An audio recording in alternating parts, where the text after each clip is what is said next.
안녕하세요. 오늘은 위기에 대응하는 협동조합이라는 주제를 가지고 여러분하고 한 2시간 정도 같이 교육하게 됐는데요. 코로나라는 새로운 상황이 저하고 여러분을 이렇게 아주 특별하게 만나게 했습니다. 오늘은 그 위기 시에 협동조합들이 어떻게 대응하고 그 위기를 돌파했는지 그 과정을 통해서 우리가 어떤 교훈을 얻을 수 있을지 한번 같이 살펴보겠습니다. 그래서 그 첫 번째 주제는 코로나19와 같은 이런 사회 경제 위기가 우리 사회에 어떤 영향을 미쳤는지 하는 건데요. 지난 2020년 3월 KBS 뉴스를 보면 코로나19와 같은 이런 그 감염병 위기가 세계적으로 대유행하면서 이제 팬데믹이라고 또 부르는데 이런 게 확산되면서 전 세계 총생산 GDP의 최대 3,200조 가량을 줄일 수 있다는 분석이 나왔답니다. 이 소식을 들었을 때 여러분은 어떤 생각이 드셨어요? 저는 이 소식을 듣고 제일 처음 떠오른 생각이 이 생각인데요. 빨간머리 앤이라고 혹시 아실지 모르겠는데 빨간머리 앤이 이렇게 얘기했대요. 엘리자가 말했어요. 세상은 생각대로 되지 않는다고. 하지만 생각대로 되지 않는다는 건 정말 멋진 것 같아요. 생각지도 못했던 일이 일어난다는 거니까요. 저는 코로나19가 그 초래한 사회경제 위기 또 이 팬데믹을 대하면서 제가 제일 처음 들었던 생각은 내가 생각지 못했던 일인데 역사상 거의 최초잖아요, 이런 일들이. 근데 한참 지나면서 그래, 생각대로 되지 않는다는 건 얼마나 멋진 일이야. 생각도 하지 못했던 일이 일어날 수도 있는 거니까. 이제 문제는 그럼 생각지 못한 일이 일어난 건 확실한데 그럼 도대체 어떤 일이 일어날까 정말 궁금하죠.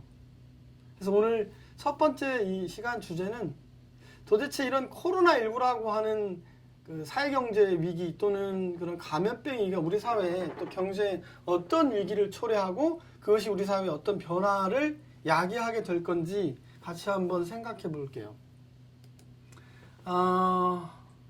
질문이에요. 그래서 코로나19 이후에 세상은 바뀔까요? 만약 바뀐다면 어떤 방향으로 바뀌게 될까요? 같이 한번 생각을 해봤으면 좋겠어요. 이건 제 생각은 아니고 이제 이 코로나19라고 하는 전대미문의 사건이 우리 지구를 습격하면서 많은 경제학자들, 연구자들이 이제 주장하기 시작했습니다. 이러이러하게 세상이 바뀔 게 아니냐라고 이제 예측을 하는데요. 예를 들면 가장 쉽게 생각해 볼 수 있는 거, 감염병 위기니까 뭐 2m 떨어져라 뭐라, 그리고 뭐 사회적 거리 두기 이렇게 얘기하니까 사회적 거리 둔다는 게 결국 물리적으로 사람과 사람 사이에 멀어진다는 거니까 대인 기피 같은 게 심화될 수 있겠죠. 또 오늘 저하고 똑같은데 온라인 콘서트, 그 다음에 이런 교육, 이런 삶에서 그 라이프 스타일이 굉장히 디지털화되는, 빠른 속도로 디지털화되는 것들이 추구될 수 있겠죠. 또 생각해 볼 수 있는 거는 의료 분야에서는 원격 진료 같은 것도 가능할 것 같아요. 제가 지금 이렇게 방송하고 있는 것도 되게 낯선 환경인데 원래 교육 같으면 저희 서울혁신센터에서 여러분 모시고 한 2시간 같이 이렇게 침 튀겨가며 얘기를 해야 되는데 오늘 이렇게 이런 디지털 세상에 앉아 있다고. 똑같이 그 환경만 되면 진료 같은 것도 원격으로 할 수 있게 되겠죠. 이런 변화들이 있을 것 같아요. 그리고 투표도 그 전자투표로 대전할 수, 예를 들면 저희 그 이번에 감염병 위기 때문에 협동조합들 한시적으로 서면총회 허용했잖아요.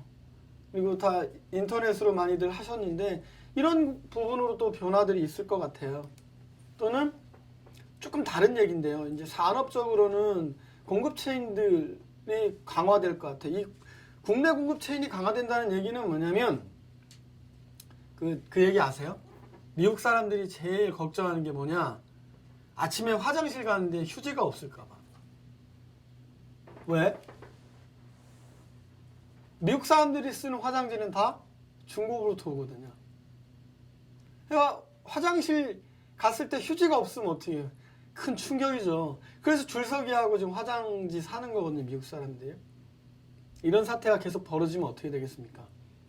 일단 비대를 많이 사겠죠.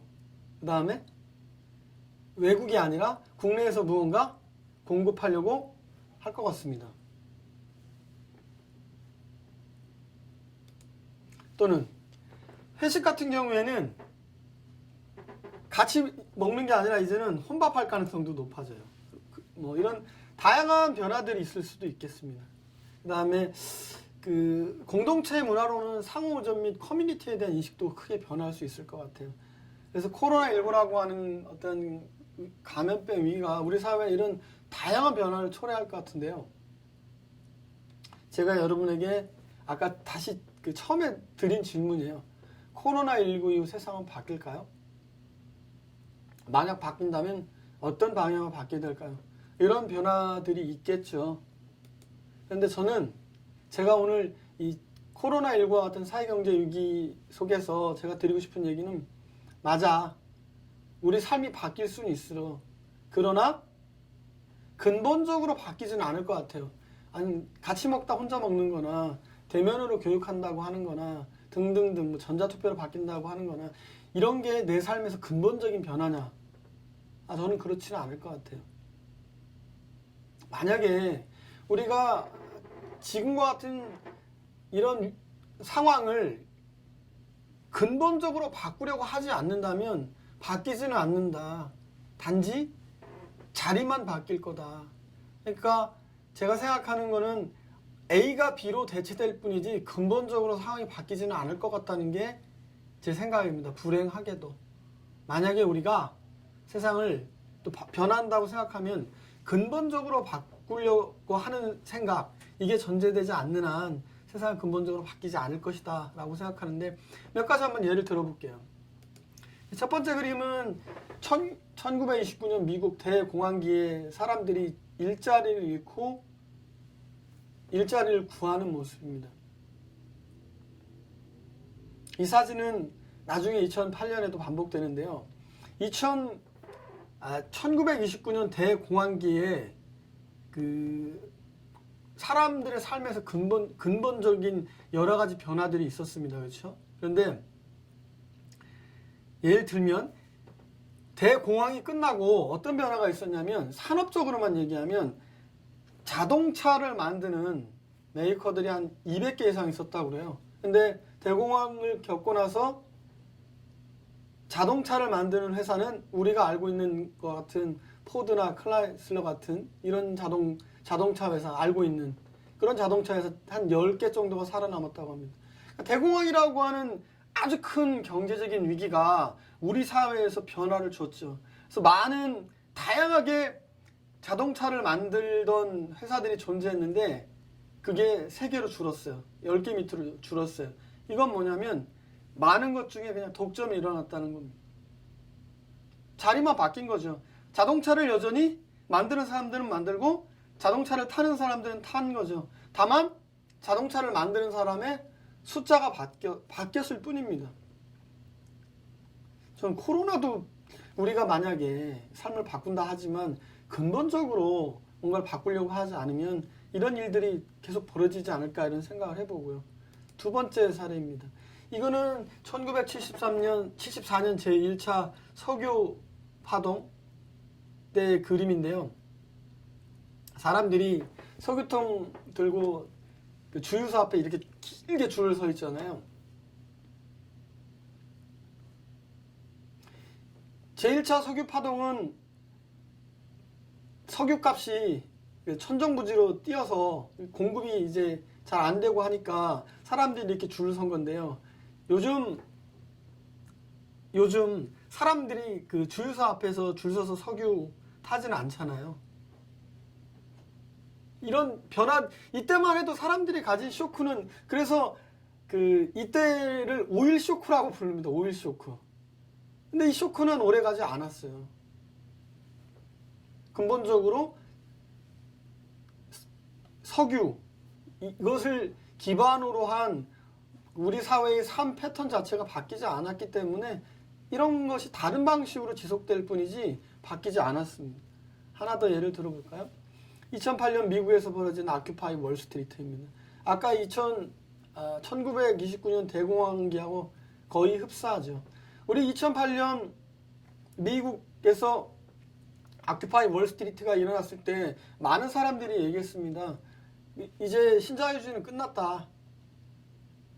자본주의는 새로운 방식으로 갈 거다. 그래서 자본주의 4.0을 얘기하기도 하고, 당시 우리나라의 대통령이었던 이명박 대통령, 조선일보에서도 자본주의 4.0을 얘기하기 시작했었습니다. 근데 2008년 금융위기 이후에 우리 삶은 어떻게 변했나요? 특별히 변한 게 없습니다. 실질로.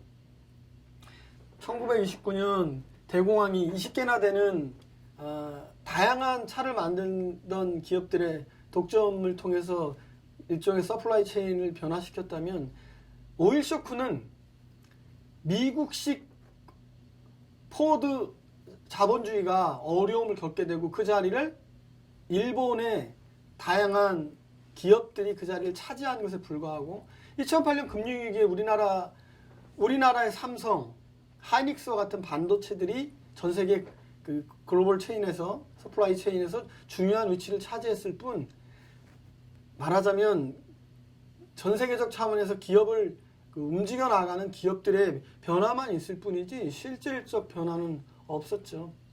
저는 그런 생각을 해요. 코로나19가 우리 사회의 근본적인 어떤 변화를 초래할 수 있을 만한 쇼크인가? 그럴 수도 있고 아닐 수도 있다. 이런 생각을 해봅니다.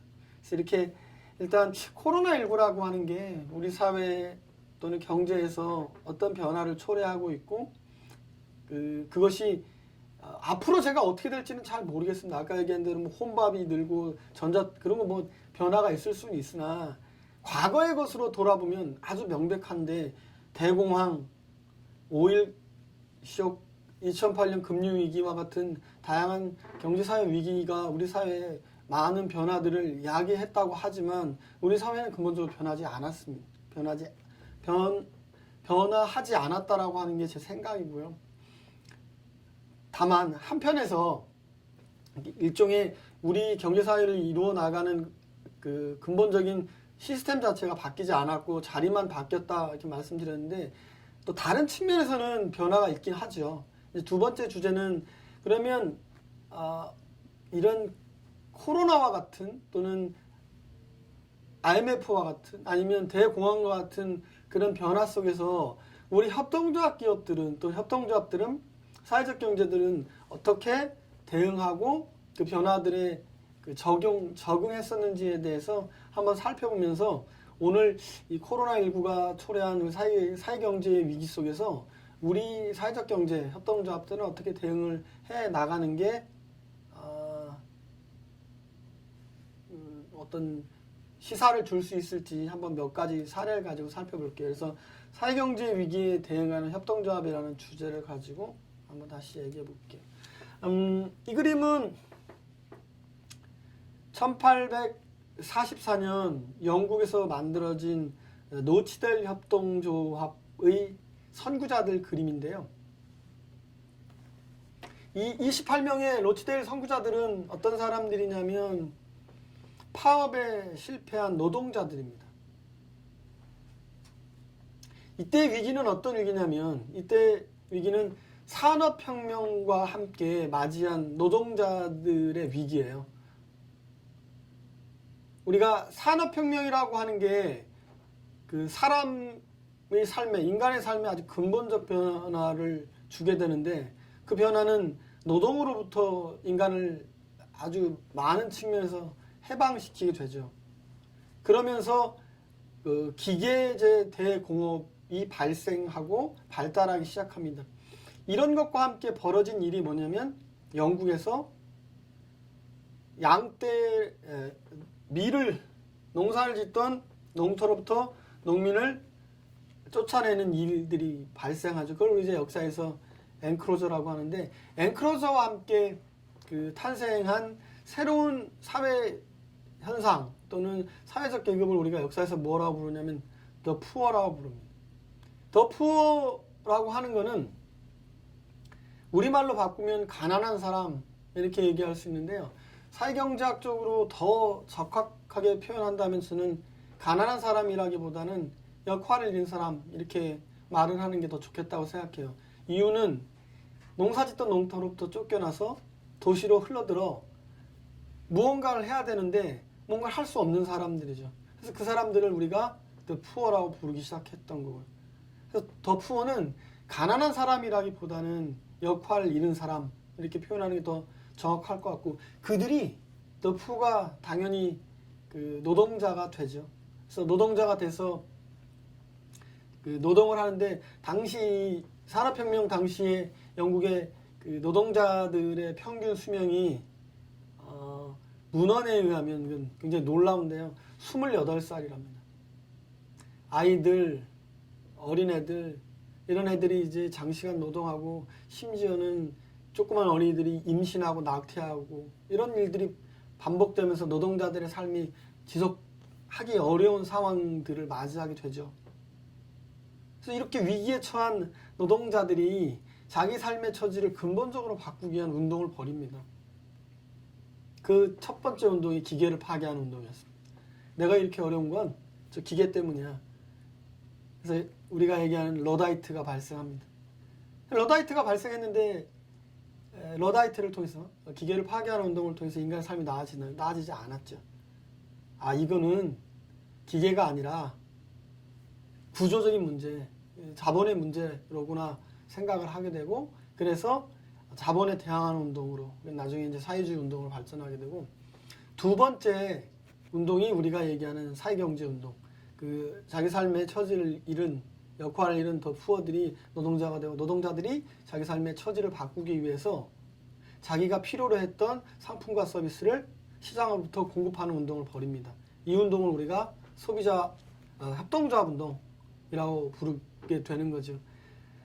우리 노치데일 선구자들이 협동조합을 만들 당시에 시장에서는 어떤 변화가 있었냐면, 당시에 상업자본가들이, 우리로 얘기하면 이제 상점이죠. 상점에 가서 노동자들이 주식이 이제 빵이니까 밀가루 사다가 빵하고 귀리 사다가 우리가 이제 식량으로 쓰고 있는데, 당시에 상업자본가들이 밀가루에는 회분을 섞어 팔고 귀리에는 자갈도를 섞어 팔았습니다. 중량을 속인 거죠. 그래서 당시 노동자들이 찾아갔어요. 아니 좀 정직하게 이거 팔면 안 돼. 그때 상업자본가들이 먹기 싫으면 마. 그래서 그들이, 이 노동자들이 자기의 필요에 의해서 협동조합을 하나 만들죠. 그래서 정직과 신뢰를 기반으로 속이지 않고 중량을 속일 이유가 없죠. 왜? 자기가 주인이니까. 이런 이제 새로운 운동을 벌이게 됩니다.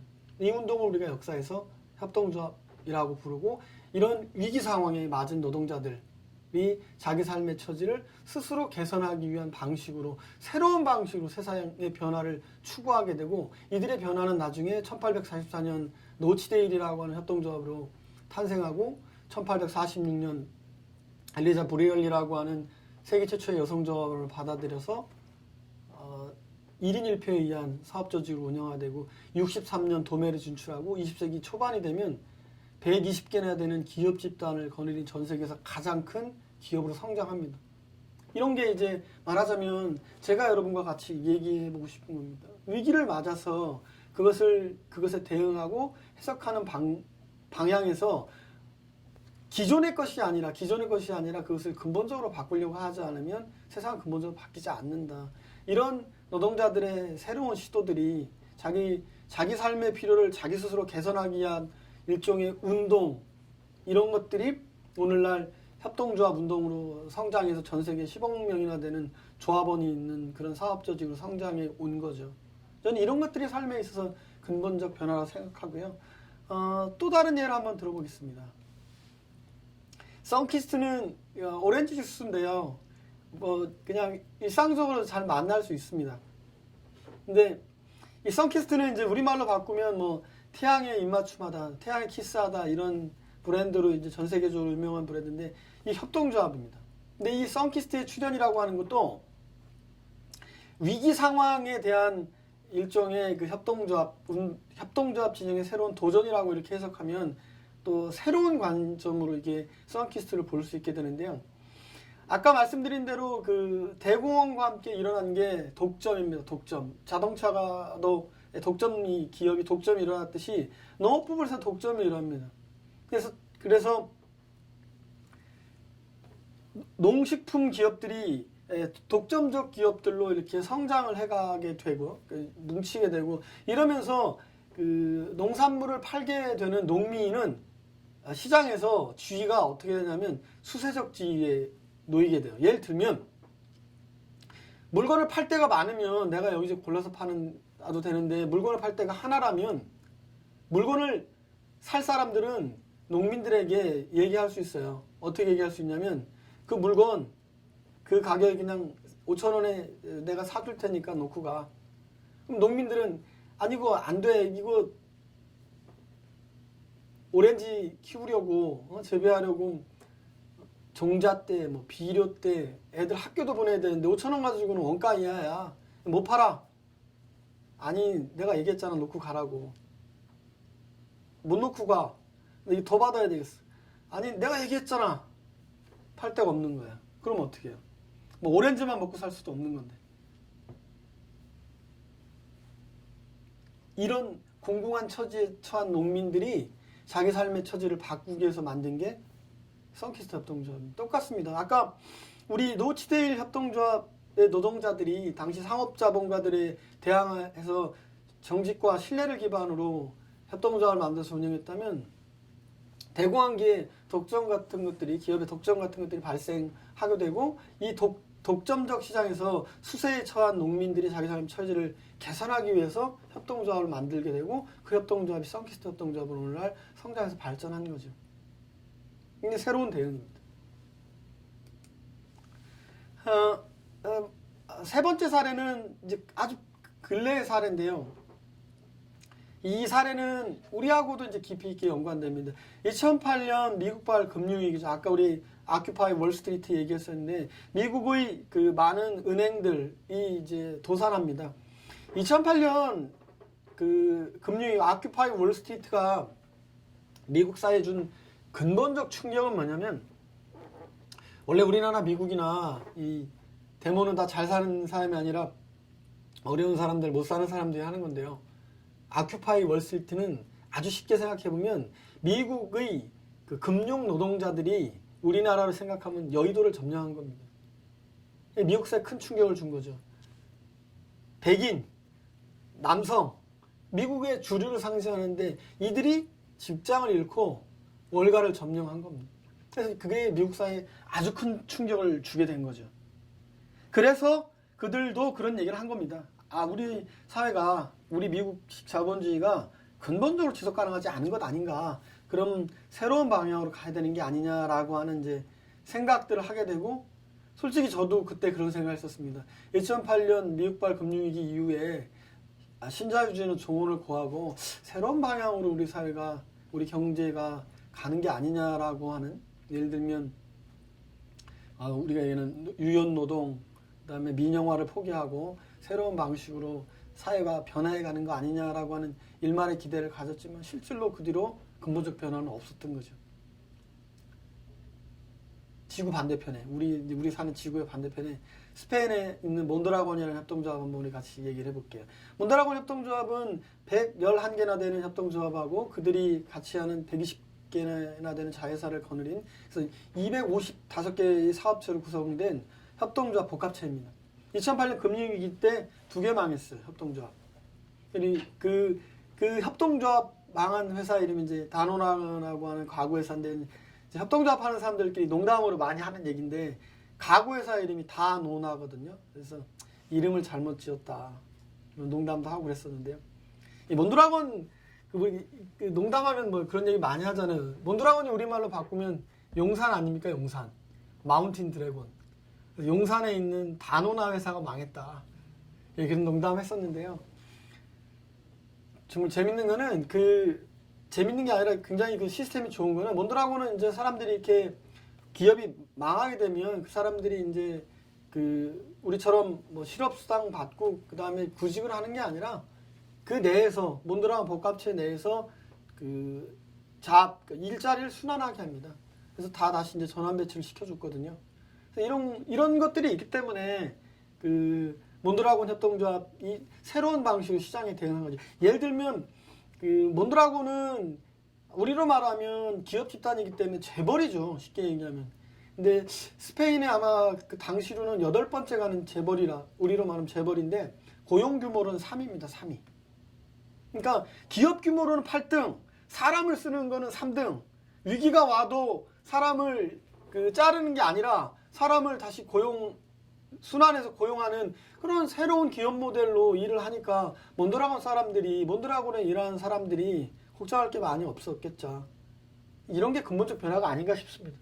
그래서 위기라고 하는 상황, 예를 들면 산업혁명과 함께 찾아온 노동자들의 삶의 위기, 29년 대공황과 함께 발생한 독점이라고 하는 시장에서의 새로운 변화, 그리고 2008년 금융위기와 같은 어떤 우리 사회에서의 경제적인 쇼크, 이런 것들에 아까 얘기한 대로 자본주의 기업들이 어떻게 대응했냐. 200개에서 10개, 미국에서 일본으로, 그리고 2008년에는 전반적인 것은 아니죠. 우리 사회에서 삼성이나 하이닉스와 같은 그런 반도체 회사들이 자기 역할들을 갖고 일종의 서플라이 체인에서 공급자만 바뀌었을 뿐이지 근본적 변화가 일어나지 않았다는 거죠.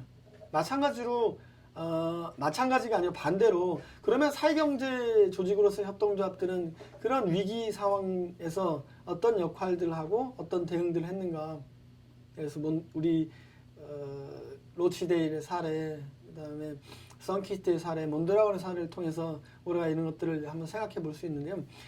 이 얘기를 조금 제 얘기만 아니고 짧은 비디오가 있는데, 2012년 우리나라에서 협동조합 기본법 만들면서 협동조합 많이 만들었잖아요. 그래서 이제 그때 협동조합이 왜 위기에 강한지, 그리고 공교롭게도 2012년이 유엔이 정한 세계 협동조합의 해였거든요.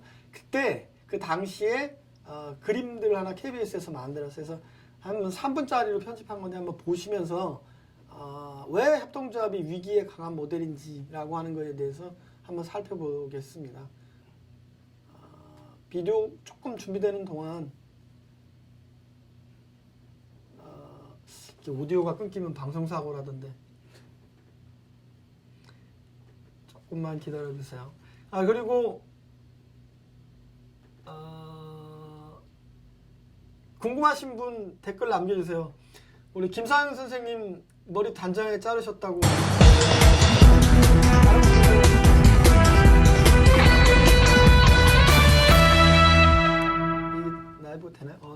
Cooperatives are a unique and invaluable presence in today's world.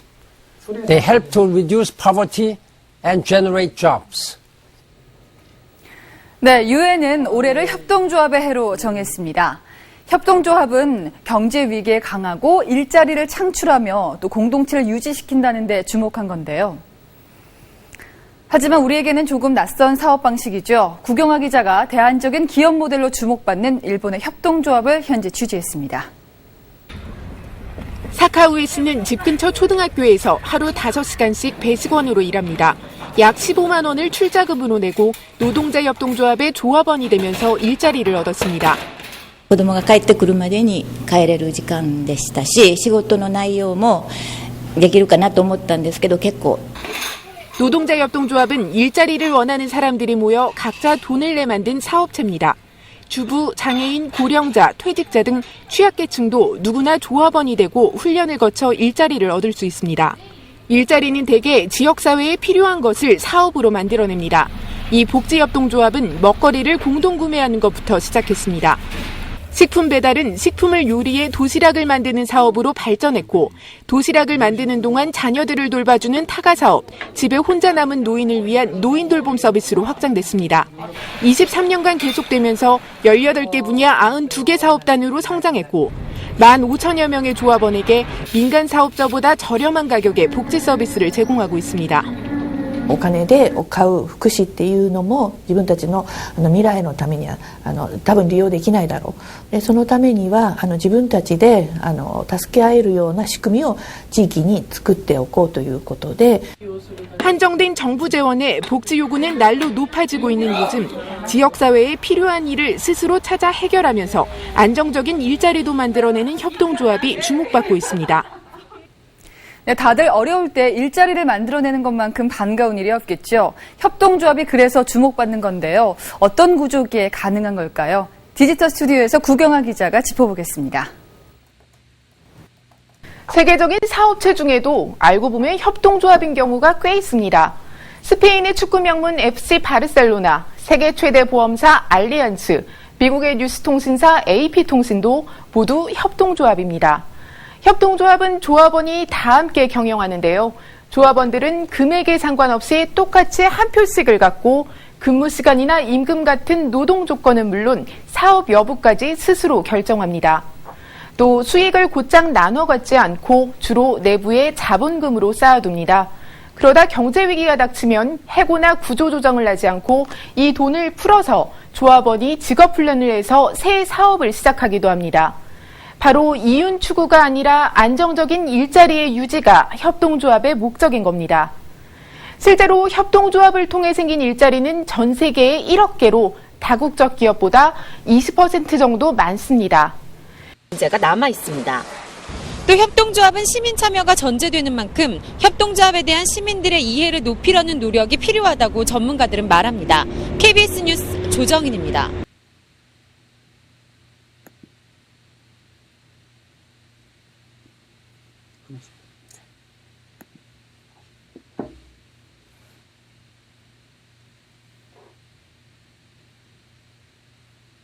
네, 잘 보셨습니까?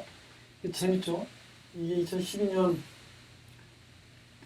협동조합 기본법 만들어지고 다양한 협동조합들이 이제 만들어질 때 왜 협동조합이 위기에 강한 모델이냐라고 하는 것들을 설명하는 건데요. 얘기한 대로 그 경제 위기 시에 기존에 사내에 요구했던 자본금을 풀어서 일자리를 유지하는 모델 이런 것들을 이제 통해서 일자리를 만들고 유지한다라고 하는 그런 이제 그 내용들을 이렇게 보여준 겁니다. 이제 조금 옛날이니까 지금까지 한 얘기는 위기가 왔을 때 이제 경제 위기든 사회 위기든 아니면 감염병 같은 위기들 이런 상황들에 대해 상황 시에 그 주식회사 기업이 어떻게 대응했는지 그리고 이제 역사적으로 협동조합 기업들이 어떻게 대응을 했는지 이런 것들을 말씀드렸고 지금 이제 동시대에서 코로나 같은 위기 상황에서 우리의 협동조합들이 우리나라 협동조합과 전 세계 협동조합들이 어떻게 대응하고 있는지 몇 가지 이제 사례를 통해서 말씀드릴게요. 요 얘기는 이제 실시간으로 전 세계 이제 그 데이터들을 이렇게 찾아서 말씀을 드리는 거고 또 저 말고 방송 광고하면 다음번 5월 8일 날 또 우리 그 전 청와대 사회적 경제 비서관인 최혁진 비서관님 나오셔서 또 좋은 말씀, 정책 얘기 많이 하실 건데요. 오늘 저는 이제 국내 회사 몇 가지 중심으로 해서 이런 코로나와 같은 사회위기에 우리 협동조합 진영들이 우리나라뿐만 아니라 전 세계 협동조합들이 어떻게 대응하고 있는지 한번 살펴보려고 합니다.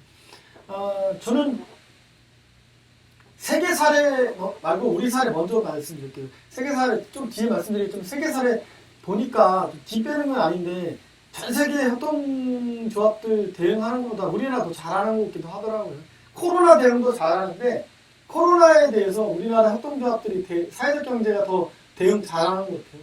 그래서 일단 지금 저는 이 사례는 전 세계적으로도 뭐 크게 우리가 이렇게 광고해도 좋을 만한 사례인데 사회적 경제가 코로나 위기에 대해서 이제 프로젝트를 했어요. 그래서 아까 얘기한 대로 고용 조정을 하지 않고 함께 살자. 그래서 고용 유지 100%를 선언하면서 펀딩을 시작했습니다. 그래서 지금 어저께까지 1억 이상 지금 모았고요. 사회적 경제 기업들이 협동조합 중심으로 해서 그걸 가지고 이제 어려움에 처한 협동조합들의 뭐 또 사회적 기업들, 마을 기업들의 100만 원부터 300만 원까지 묻지도 따지지도 않고 임대료 주는 거거든요. 그래서 고용 유지를 선언하는 협동조합들, 사회적 기업들에게 지금 돈을 모아서 주려고 하고 신청받고 있는 지금 많이 들어오고 있다 하더라고요.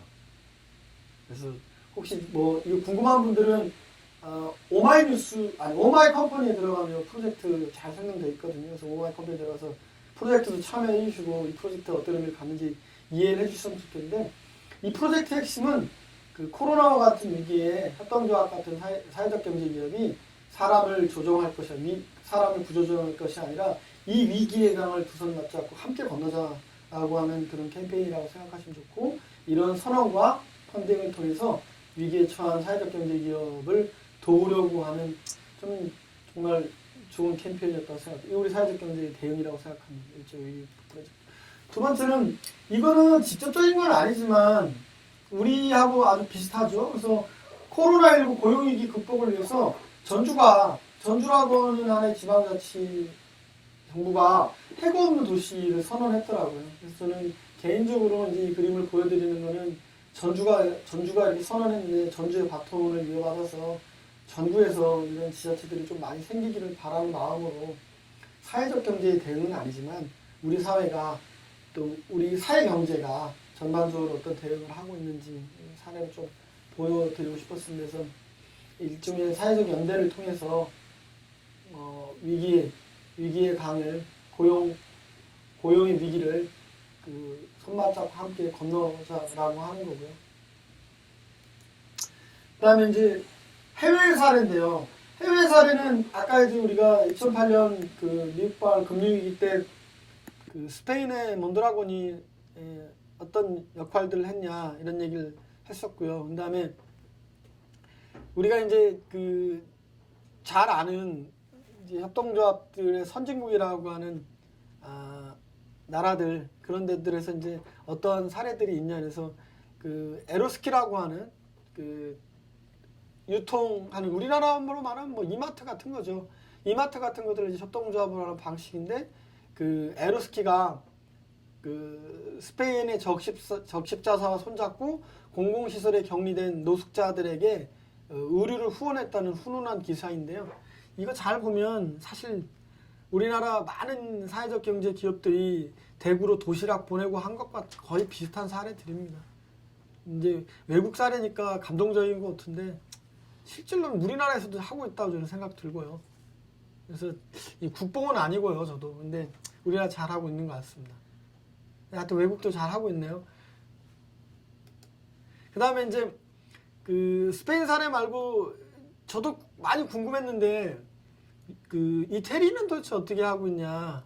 그래서 이제 이태리가 이제 지금 제일 어려운 데가 롬바르디 지역이라고 하더라고요. 그래서 그 지역에서는 어떻게 하고 있냐 이렇게 봤더니 이태리 그 롬바르디 지역의 택시 협동조합들이 65세 이상의 사람들에게 그 이제 어려움에 처해 있는 이제 그 우리로 말하면 취약계층이죠. 이동에 취약한 분들을 대상으로 해서 무료 교통 서비스를 제공하고 있다는 이제 이런 반가운 소식 들렸고요. 그다음에 그 이태리에 있는 코나드라고 하는 협동조합 있죠.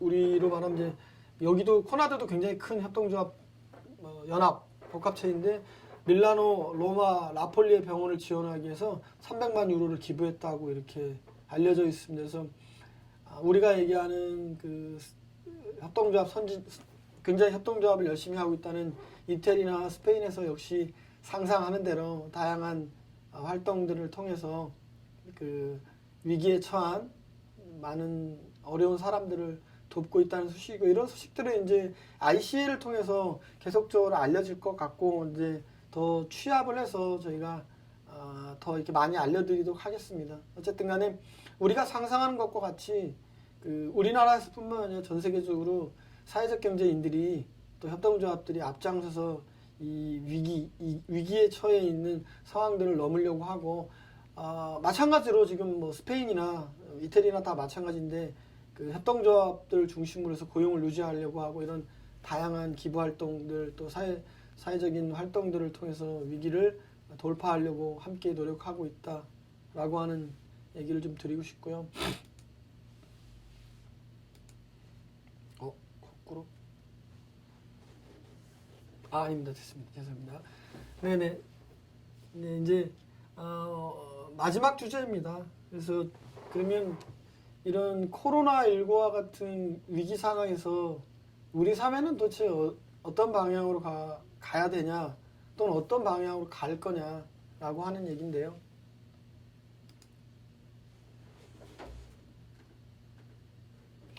네, 이 코로나19의 위기와 우리 사회의 미래라고 하는 관점에서 이제 살펴보면 코로나19는 아까 얘기했던 이제 1차 산업혁명, 그리고 이제 2차 산업혁명, 그리고 우리가 얘기하는 3차 산업혁명, 그리고 이제 도래했다고도 하기도 하고 아닌 것 같기도 하고 그런 이제 소위 얘기하는 4차 산업혁명. 그래서 어떻게 보면 이 생산력의 발전이라는 측면에서 3차 산업혁명, 그러니까 전자기술과 IT를 통한 자동화와 그 다음에 이제 우리가 얘기하는 인터넷, 또 인공지능으로 대별되는 4차 산업혁명의 어떤 사이쯤에서 이런 사태가 발생했다. 생산의 측면에서는 이렇게 이제 얘기를 할 수 있고요.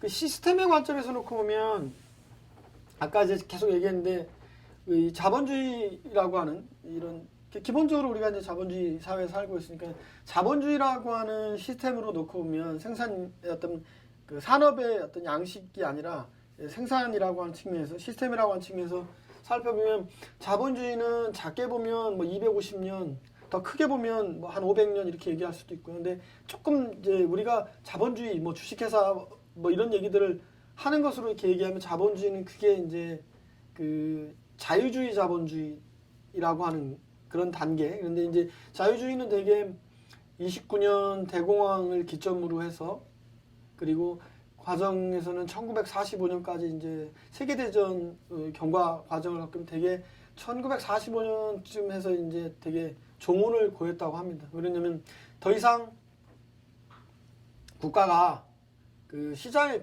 그 개입하지 않는 방식으로 문제를 풀 수 없는 거죠. 예를 들면 이제 구조적으로 발생하는 그 공황과 같은 상황들이 주기적으로 발생하기 때문에 그래서 이런 상황들을 어떻게 이제 극복할 거냐라고 얘기하면서 이제 새로운 시스템 도입하게 된 건데 두 번째 그래서 자본주의 2.0의 단계를 우리가 개입주의 자본주의 이렇게 얘기하고 다른 표현으로 이제 포드 자본주의 이렇게 얘기도 합니다. 그래서 우리가 얘기하는 루즈벨트 그다음에 그 아주 유명한 경제학자인 케인즈 같은 사람들이 유효 수요를 창출해서 이런 구조적으로 발생하는 공황에 대비하자라고 하는 주장들을 하죠.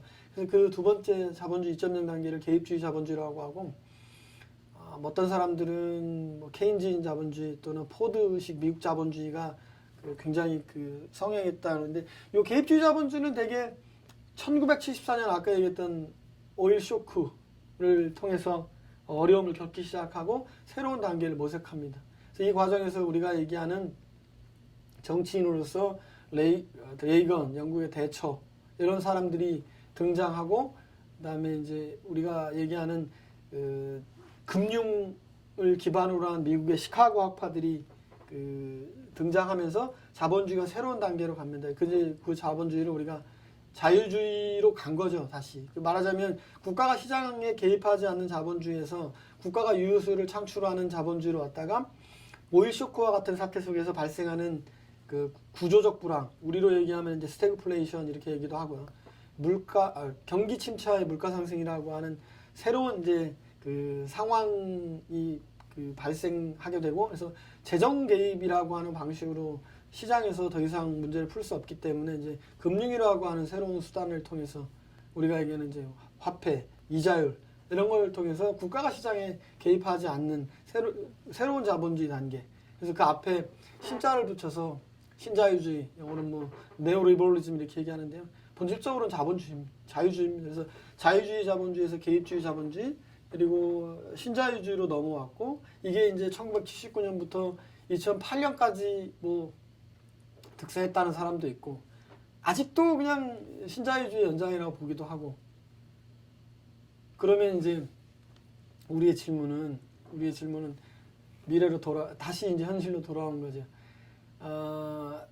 그 금융 위기나 아니면 대공황과 같은 이런 형태의 그 인류가 경험했었던 그런 그 경제적 위기가 아니라 감염병 위기라고 하는 게 몇 천조의 GDP를 떨어뜨리게 하는 그런 상황들을 맞게 하는 새로운 상황에서 그러면 이 시스템 관점에서 이 사회, 우리 사회는 도대체 어떤 방향으로 가야 될 거냐.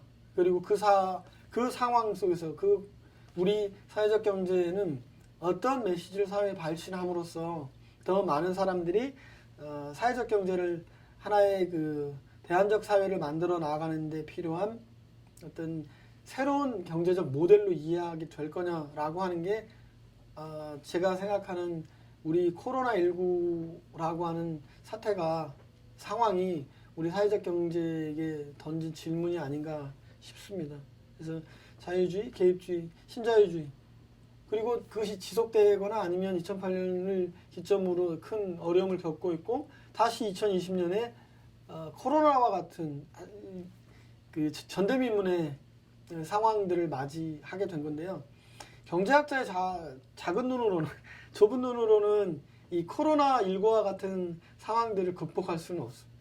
이게 이제 무슨 얘기냐면 경제학에서는 그 시간적 변수를 단기, 장기 이렇게 두는데 이런 변수를 굉장히 처리하기도 어렵고 그 다음에 지금 이러한 상황을 두고 장기적으로 그럴 거냐 이렇게 계속 예상을 한 거기 때문에 이런 변수를 한 번도 상상해 본 적이 없는 거죠. 그러니까 지금 전 세계 경제학자들이 가진 충격 뭐 상상하기 어려울 것 같아요. 왜 그러면 예측이 불가능한 거죠. 그래서 아까 얘기한 대로 무슨 몇 가지 근본 변화들이 있을 것 같다 이렇게 얘기하지만 그거는 실질로 아주 근본적 변화는 아니죠. 이제 그런 측면에서 우리 사회가 어떤 변화로 갈 거냐. 저는 제가 이제 생각하는 거는 두 가지입니다. 첫 번째는 어쨌든 간에 큰 정부로 귀환하지 않을까 하는 게 조심스러운 제 생각이고요. 여러분은 어떻게 생각할지 모르겠습니다. 이제 조심스럽긴 한데 그 신자유주의와 같은 작은 정부, 그러니까 우리가 국가가 시장에 개입하지 않고 시장이 알아서 모든 문제를 해결하도록 하는 그런 그대로 내버려 두는 자본주의. 그래서 국가가 시장에 개입하지 않았는데 현재 코로나19의 위기를 극복하는 과정들을 놓고 보면 실제로 이탈리아에서 그렇게 많이 사람이 죽은 거는 실질로는 그 신자유주의와 함께 많은 병원들을 민영화하는 과정. 일본이 지금 굉장히 감염병 위기에 이렇게 급격하게 취약한 거는 많은 보건소들을 신자유주의 인영하에 많이 이제 이렇게 폐쇄한 과정들, 이런 과정들을 통해서 놓고 보면, 그리고 이런 전대미문의 사건들을 해결해 나가는 과정에서 종래의 어떤 방식으로는 안 되겠다 싶어서 이제 적자 재정들을 편성하잖아요. 그러니까 기존의 방식은 아닌 거죠. 특별한 방식인 거죠. 적자 재정이라고 하는 건 그 국가가 시장에 개입하는 방법은 재정, 그러니까 돈을 만들어서 물건을 사거나 아니면 돈을 푸는 방식이거나 아니면 이자 이런 것들을 이제 화폐 같은 것들을 조정해서 시장에 개입하는 건데요. 그런 것들이 이제 그 전보다는 정부의 역할이 좀 커지는 방향으로 아마 시장의 변화, 그러니까 이 시스템, 우리 사회의 시스템 변화가 있지 않을까 싶고요. 두 번째는 이거는 제가 오늘 이제 여러분하고 같이 해본 얘기의 핵심 얘기인데요. 경제의 민주화입니다. 우리 사회에서 이제 던지는 문제인데 결국 우리 사회는 87년 그 민주화를 통해서 정치적으로는 충분히 민주화가 됐죠. 충분히까지는 모르겠는데 하여튼 민주화가 됐다고 하잖아요. 그래서 촛불혁명을 통해서 뭐 정권도 바꾸기도 하고 그래서 그런 어떤 민주화를 경험했는데 저는 실질로 우리 사회에서 그 변하지 않는 부분이 있다면 정치는 어떤 이렇게 민주화됐다면 근본적으로 지금 변하지 않은 부분들은 경제입니다, 경제. 그래서 코로나라고 하는 사태가 결국 이제 정치 민주화뿐만 아니라 경제에서의 민주화라고 하는 데 대한 근본적 문제를 제기하고 구조적으로 변화를 추구하지 않는 한 저는 우리 사회는 2008년 금융위기가 우리에게 큰 충격을 줬지만 그 충격을 가뿐히 일어서고 새롭게 자리를 바꾼 것 같이 아마 어쩌면 아무 일도 없었다는 듯이 다시 사람을 만나고 일을 하게 되지 않을까라고 하는 두려움도 있습니다. 그래서 저는 우리 코로나19라고 하는 사태 속에서 우리 사회의 그 민주주의의 문제에 대해서 한번 깊이 있게 우리가 생각을 해봤으면 좋겠고, 그 민주주의의 핵심은 정치의 민주화와 함께, 그래서 이 정부라고 하는 정치의 민주주의와 함께 경제의 민주주의를 어떤 방향으로 어떻게 우리가 해나갈 것인지 하는 데 대한 근본적인 성찰을 하고 사회경제를 하는 우리 사회에 그런 물음을 전달했으면 좋겠다라고 하는 생각이 드는데요. 제가 생각하는 경제의 민주화의 핵심은 어떤 거냐면 주식회사 이데올로부터 벗어나는 거라 생각합니다.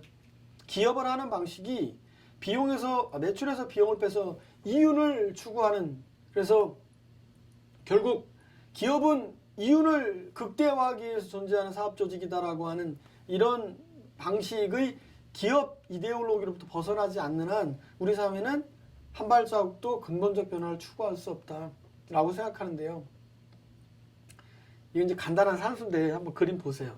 매출에서 비용을 빼면 이윤이 기업을 경영하는 공식이라면 그대로 한번 둬볼게요.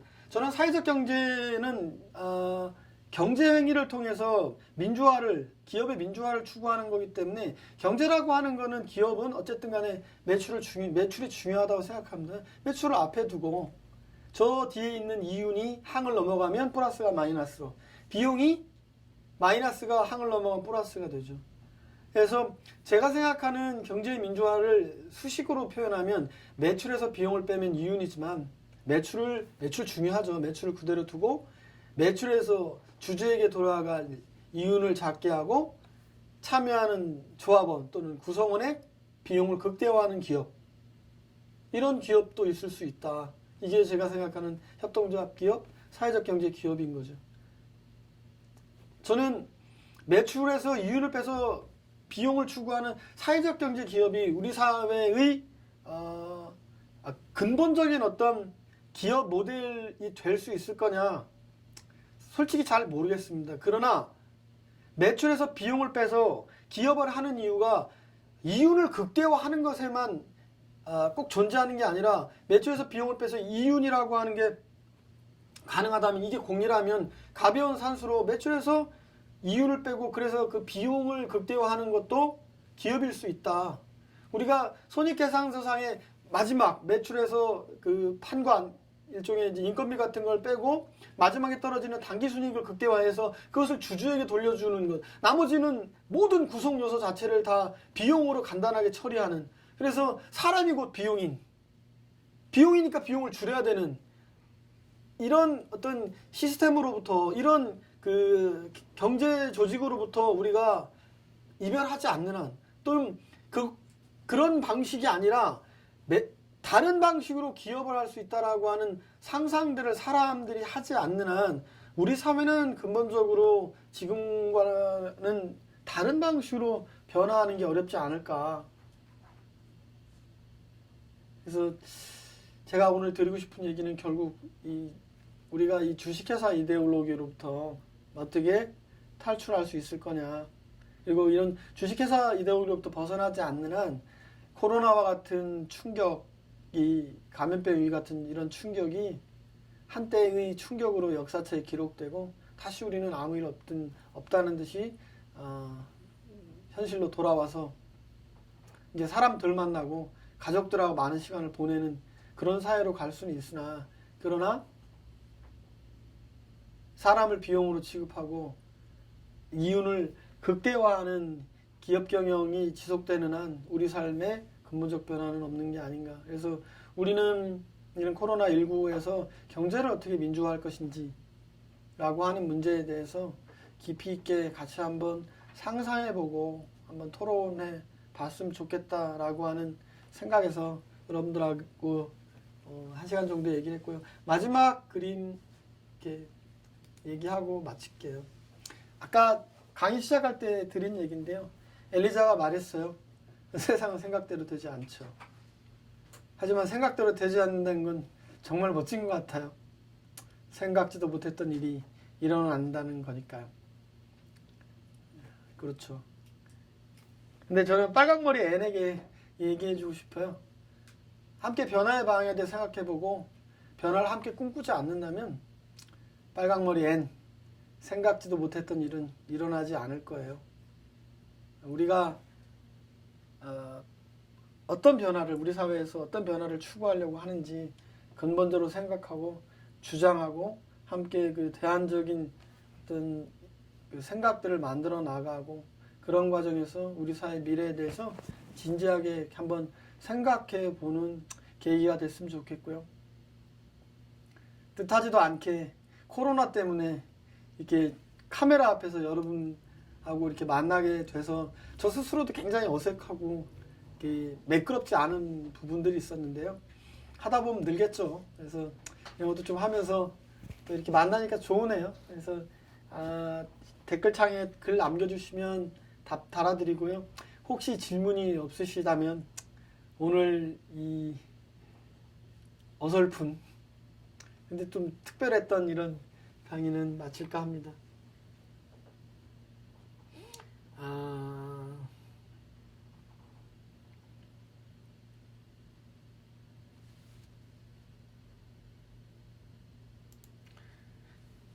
네, 우리 댓글창에 한준현 선생님 많이 글 남겨주셨네요. 네, 저한테 묻는다기보다는 본인이 답하셔도 될 것 같은데. 그러게요. 둘 다 해도 좋을 것 같습니다. 이윤 추구가 아니라 안정적인 일자리가 협동조합이 추구하는 것이라는데 둘 다 아니 어렵지 않죠. 매출을 그림 좀 뒤로 한번 넘겨주시겠어요? 예, 그 그림이요. 그 매출에서 비용을 빼서 이윤을 추구한다고 하는데요. 기본적으로 이제 매출이 있어야 되잖아요. 근데 이윤이 아니라 비용을 목적으로 한다면 당연하게도 그 일자리가 우리의 목적이니까 거기에 참여하는 노동자들에게 더 많은 일자리를 보장할 수 있고 아까 얘기한 대로 몬드라곤 협동조합들이 안정적인 일자리를 유지하고 있었으니까요.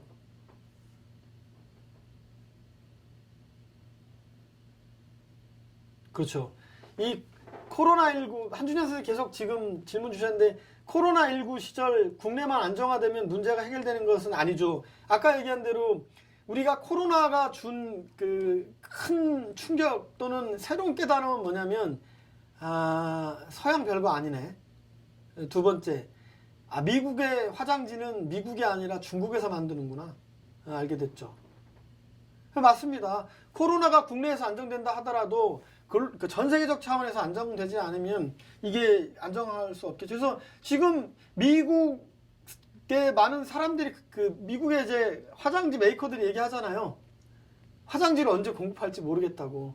중국이 언제 안정될지 모르니. 우리나라도 지금 마찬가지죠. 예를 들면 그 현대자동차에 그 납품하던 중국의 부품들이 들어오지 않으면서 현대자동차가 라인을 스톱했었잖아요. 뭐 이런 위기가 그래서 전 세계적인 거 그래서 몇 천조나 달하는 GDP가 다운될 거라고 말씀드렸는데 제가 드리고 싶은 얘기는 그런 예를 들면 그 전 세계적 차원에서 이 기업들이 그 밸류체인 속에서 이제 묶여 있다라고 하는 걸 확인했다는 게 중요한 게 아니라 그 묶여 있는 과정에서 그들이 추구하는 게 이윤을 극대화하는 거라면 그것이 기업을 운영하는 방법이라면 그리고 그것에서 근본적인 성찰이 없다면 이윤을 극대화하기 위해서 비용을 줄이고 환경에 더 많은 오염을 가하더라도 예를 들면 폐수를 방류하는 거잖아요. 그럼 비용을 줄일 수 있으니까. 그것이 생태 위기로 지금 전환된 거고요. 근데 이런 형태의 기업 활동들이 지속된다라고 하면 이 위기는 다시 도래할 수밖에 없다라고 하는 것은 명백한 사실일 뿐만 아니라 그들이 그런 방식의 패턴을 계속 유지한다고 하면 위기는 지속되겠죠. 예, 그래서 전 세계적인 문제의 해결을 도모하는 것이 중요하다고 이렇습니다. 그래서 올해 그 ICA 국제협동조합연맹이 올해 말에 원래 12월에 우리나라에서 그 협동조합 대회, 영어로는 콩그레스를 지금 계획하고 있었는데 내년 2월 이 감염병 위기 때문에 내년 2월, 3월로 이제 연기해서 우리나라에서 대회 한다고 하잖아요. 근데 그때의 주제가 이런 거예요. 감염병 위기에 대응하는 협동조합들의 대응, 사회적 경제의 대응 이런 주제들인데 우리가 이제 이렇게 이 과정들을 통해서 극복하고 그 다음에 어떤 방향으로 해야 되는지에 대한 질문들을 우리가 사회에서 의제로 만들어 나간다고 하면 뭔가 새로운 방식들의 대안들을 찾아나갈 수 있지 않을까 이렇게 생각이 듭니다. 네, 우리 한주연 선생님만 계속 올려주셔가지고 좀 그러네요. 다른 분들이 더 이상 댓글이 없으면 한주연 선생님 제가 잘 아는 분이기 때문에 나중에 개인적으로 대화하도록 하겠습니다. 네, 한주연 선생님은 저 피플스 트레이드 쿱이라고 그 뭐 커피, 공정무역 커피 같은 거 이렇게 수입해서 우리나라 생협들에게 공급하는 협동조합에서 일하시는 그런 선생님이시죠. 네. 하여튼 관심 가져서 감사드리고요. 다른 분들 더 댓글 없으시면 오늘 여러분과 함께한 이 어색했던 서울센터 코로나 특강을 마칠까 합니다. 네. 없으셔서 그러면 다음 시간에 있을지는 모르겠는데요. 다음 시간이 있으면 다음 때 또 뵙기로 하고요. 오늘 여러분과 함께 했던 교육은 이것으로 마치겠습니다. 같이 이렇게 참가해서 들어주셔서 감사하고요. 다음 기회가 되면 또 다시 뵙겠습니다. 예, 감사합니다.